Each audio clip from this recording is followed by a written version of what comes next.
that they had to orchestrate a very quick response to a very unexpected and distressing situation, and it ended up being very joyful.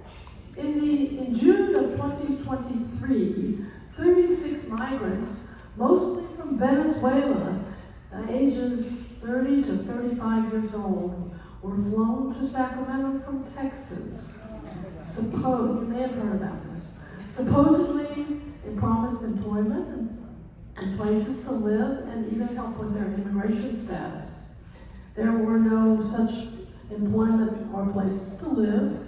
They were essentially dumped at the offices of the Catholic Diocese of Sacramento.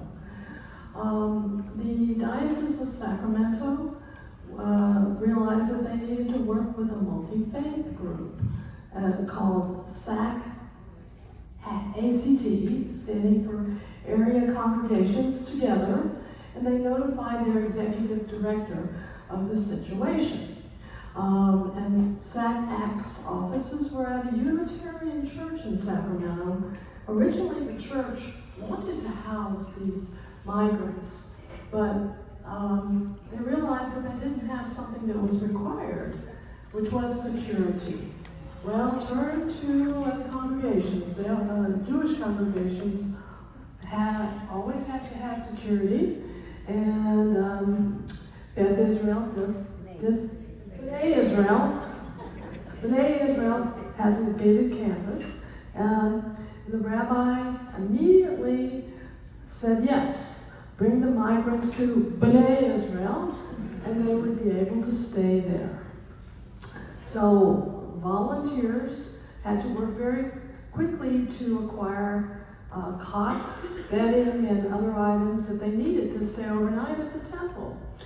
And after a few days of staying at B'nai Israel, the migrants asked if they could make breakfast for the temple staff and volunteers, and the volunteers who were helping them. They talked about how in their villages, this was a very natural thing for them to do, to cook large meals together for everyone. And so they made a delicious Venezuelan breakfast.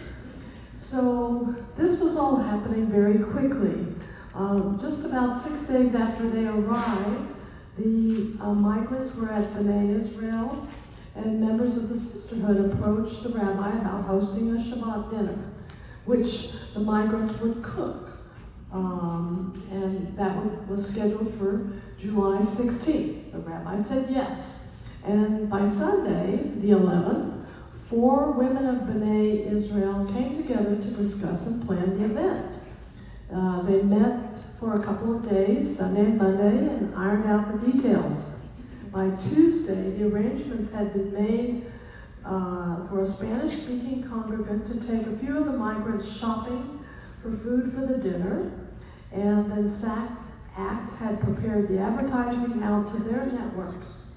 And the migrants had formed themselves into groups for the event so that they could do the shopping, the cooking, the serving, and the cleanup. And so the advertising was out by Thursday night, a day before Shabbat. There were 150 RSVPs. By Friday, there were 200 people filled the social hall at B'nai Israel for a delicious Venezuelan meal. The attendees were from throughout the Sacramento community. It was, of course, multi-faith, but it included about 75 temple members.